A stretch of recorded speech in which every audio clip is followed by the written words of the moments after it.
बेटियों को हिस्सा देते ही नहीं, उनके लिए क्या हुक्म है? अपनी बेटी का हिस्सा मारा, बेटे को दे दिया, सातों जमीनों का तोक उसके गले में डाल दिया जाए। अब बाप दुनिया से जा चुके, अब बेटों के पास वो जायदाद आ गई है और वो अपनी बहनों को उसमें से हिस्सा नहीं देते। अल्लाह की दी हुई हक से महरूम करना बरोज़े क़यामत में सख्त सज़ावार होगा, उसे सख्त सज़ा होगी। इस तरह आप बेटे के लिए कह रहे हैं तो फिर ये आप बेटे भी क्यों नहीं कह रहे? आप भी देखें ना, इसमें इम्तियाजियत खुद पैदा नहीं, कर रहे मैं हैं। तो ये बता रहा हूँ कि बेटे को तो उसका हिस्सा मिल गया। अगर आप अपने घर में इंसाफ नहीं कर रहे, अपनी बेटी से इंसाफ नहीं कर रहा, उसने मुआशरे में इंसाफ की बात क्या करनी? बेटी की शादी होगी, वो अगले घर चलेगी है, अब वो आएगी तो उस घर में मेहमान आएगी। ये तो हमारा मसला है कि मुआशरे में हमने बेटी को ऐसा समझ लिया कि ये कोई अजनबी ऐसे दे दिया तो बस निकाल दिया, माना यही आपकी बात का। अस्सलाम वालेकुम नाज़रीन, आप देख रहे हैं इस्लामिक ग्लोबल स्टूडियो। आज का हमारा मौजू बड़ा अहम है, जायदाद की तकसीम और विरासत का शरई हक। इसके बारे में हम जानेंगे जनाब मोहतरम मुफ्ती कामरान शहजाद साहब से।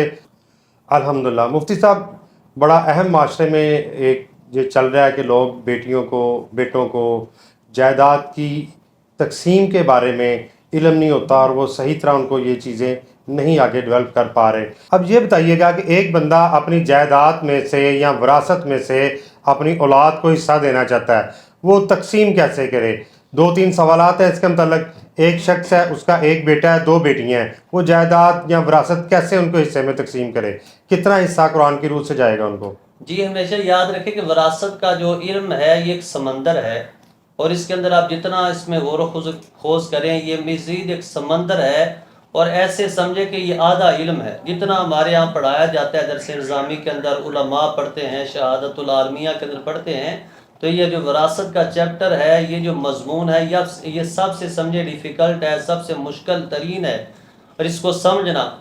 लेकिन अल्लाह रब्बुल इज़्ज़त ने कुरान मजीद के अंदर ये खुसूसियत अता फरमाई कि इसे अगर हम समझ के पढ़ें, इस पे अमल करें तो बड़ा आसानी के साथ, चूँकि आपने एक ख़ास तौर पे सवाल किया है कि अगर उसकी वारसों के अंदर एक बेटा है, दो बेटियां हैं, जी जी। तो इसके अंदर याद रखें कि आपने जो चीज़ जिक्र किया है उसके अंदर उसकी बीवी का जिक्र नहीं किया, तो उसके अंदर उसकी जो तकसीम हो रही है, तो याद रखें अल्लाह पाक ने कुरान मजीद के अंदर इरशाद फरमाया लिज़्ज़कारि मिस्लु हज़्ज़िल उनसयैन, कि जो बच्चा होगा, बेटा होगा, उसे औरत उसकी बेटी के बराबर जो है डबल दुगना उसे मिल जाएगा। मिस्लु हज़्ज़िल उनसयैन यानी दुगना बेटे के हिस्से में आएगा और आधा एक एक हिस्सा जो है बेटियों के हिस्से में आएगा।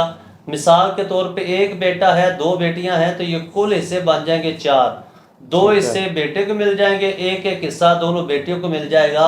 मिसाल के तौर पे 100 रुपया है उसके पीछे, या 1 लाख रुपया आप कहें, 1 लाख रुपए में से 50,000 बेटे को मिल जाएगा, 25,000 दोनों बेटियों को मिल जाएगा। यानी जो बेटी होगी वो बेटे के बराबर जो है उसके मुकाबले के अंदर एक हिस्से की मालिक होगी। जितना बेटी को एक हिस्सा मिलेगा उससे दुगना बेटे को मिल जाएगा। मुफ्ती साहब, बड़ा अहम सवाल, किसी का बेटा नहीं है, बेटियां हैं, दो हैं, तीन हैं या चार हैं, वो जायदाद की तकसीम कैसे करे? जी, अल्लाह पाक ने उसके लिए भी कुरान पाक के अंदर इरशाद फरमाया कि अगर उसकी बेटियां ही हैं, फ़इन कुन्ना निसान फ़ौक़ स्नतैन फ़लहुन्ना सुलुसा मा तरक, फरमाया अगर एक बेटी है तो उसे फिर आधा उसकी विरासत का जो माल होगा, मिसाल करोड़ रुपया है, 2 करोड़ है, जितना उसका आधा माल जो है बेटी को मिल जाए। चूँकि एक ही है, उसके साथ कोई बेटा नहीं है। अगर बेटा होता तो जो आपने पहला सवाल किया उस तरह है, तो एक ही अगर उसकी बेटी है तो उसे आधा माल मिल जाएगा। हाँ, अगर 2 हैं, 3 हैं, 4 हैं, तो याद रखें 2 हैं तो फिर 2/3 यानी कि तीसरा हिस्सा उन्हें मिलेगा। तीसरा हिस्सा जो बनेगा उसकी प्रॉपर्टी में से 1 करोड़ है, करोड़ में से जो तीसरा हिस्सा करोड़ का बनता है उसे 3 पे तकसीम कर दें। जो तकसीम में तीसरा हिस्सा निकलेगा वो उन दोनों बेटों में तकसीम किया जाएगा। इसी तरह जैसे बेटियां बढ़ती जाएंगी तो 2/3, 2 या 3 जितनी है, फिर 2/3 उन्हें आगे मिलता जाएगा। एक है तो आधा, बाकी हैं तो 2/3, उन्हें 2/3 जो है हिस्सा मिलता जाएगा विरासत में से। जो बाकी का हिस्सा है, जैसे आपने कहा कि 1 करोड़ रुपया है, तो 1/3 तीसरा हिस्सा बेटियों को मिलेगा, यानी कि 75 लाख रुपया बच्चों को चला गया। बाकी का जो 25 लाख है वो किसको मिलेगा? इसमें याद रखें कि साथ ही आप ये चीज़ हम क्लियर कर देते हैं कि अगर उसके वारिस, उसने जो पीछे है उसकी बीवी भी है, बेवा जो होगी या बीवी है, बेटी है, एक है, साथ आधा उसे मिल जाएगा। और याद रखें उसका जो कुल माल होगा, शोहर का जो माल होगा, शोहर के माल में से जो औरत का हिस्सा होता है वो होता है जनाब, उसे चौथा हिस्सा मिल जाएगा या उसे 8वां हिस्सा मिल जाएगा। चौथा हिस्सा मिलेगा इस सूरत के अंदर کہ اگر اس کے ساتھ کوئی اولاد بھی ہے، اگر اولاد نہیں ہے تو پھر نہیں اولاد تو ہے نا، دیکھیں مفتی صاحب اولاد تو ہے اس کی 3 بیٹیاں ہیں یا 4 بیٹیاں ہیں. ہم نے ایک ایگزامپل کے طور پہ ہم نے کہا جی 1 کروڑ روپے کی جائیداد ہے، اس میں سے 75 لاکھ روپیہ اس کی بیٹیوں کو تقسیم کر دیا. تو میرا آپ سے سوال یہ ہے جو باقی کا 25 لاکھ روپیہ ہے اس میں سے اس کی آپ کے بیوی کا حصہ نکال دیں، بیوی کا کتنا حصہ نکلے گا؟ 1/8 نکلے گا. اس میں یا 1/8 نکلے گا یا 1/4 نکلے گا، 2 صورتیں ہیں.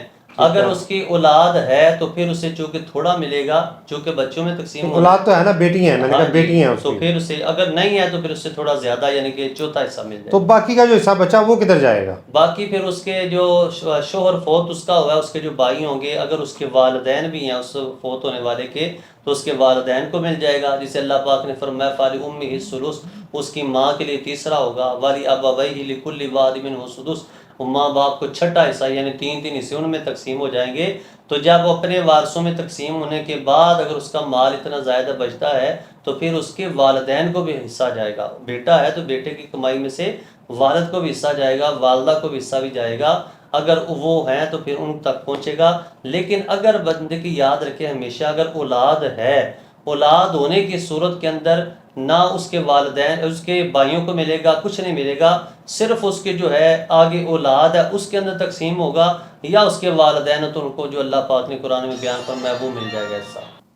بہت شکریہ مفتی صاحب، آپ نے ہمارے ناظرین کو جائیداد، اس کی تقسیم، بیٹے کا حصہ، بیٹی کا حصہ، بیوی کا حصہ اور اپنا جو ہے اس کے والدین ہیں ان کا حصہ، یہ ساری چیزیں آپ نے بڑی ڈیٹیل میں بتائیں. اور ہم نے زیادہ اس پہ زور دیا کہ بیٹی کو باپ کی طرف سے حصہ یا وراثت ملنی چاہیے، اس کی حق تلفی نہیں ہونی چاہیے. تو آپ کی باتوں سے ہم نے یہ سبق لیا کہ بیٹی کو جائیداد میں حصہ دینا فرض ہے، اور یہ بات آپ نے بتایا سورہ نساء قرآن پاک میں ثابت ہے. مگر لوگ اس بات میں کوتاہی برتتے ہیں. ان لوگوں کو ہمارا میسج ہے کہ خدایا آپ اپنی جانوں پر ظلم نہ کریں، اپنی اولاد آپ کی اولاد ہے، بیٹی بھی آپ کی ہے، بیٹا بھی آپ کا ہے، آپ اپنی جائیداد میں سے ان کو برابر کا حصہ جو شرعی طور پر قرآن پاک نے بتایا ہے، بیٹے کو بیٹے کا اور بیٹی کو بیٹی کا حصہ لازمی دیں. اپنی جانوں پہ ظلم مت کریں. اور امید ہے کہ ہمارا یہ پروگرام آج کا آپ کو بہت پسند آیا ہوگا. اس کے متعلق اپنی قیمتی رائے سے ہمیں ضرور آگاہ کیجیے گا، اور ہمارے چینل کو لائک کریں، شیئر کریں اور اس پروگرام کے اوپر لازمی کمنٹس کریں. اس کے ساتھ ہی ہمیں اجازت دیجیے گا. آپ کا ہوسٹ محمد ندیم باجوہ.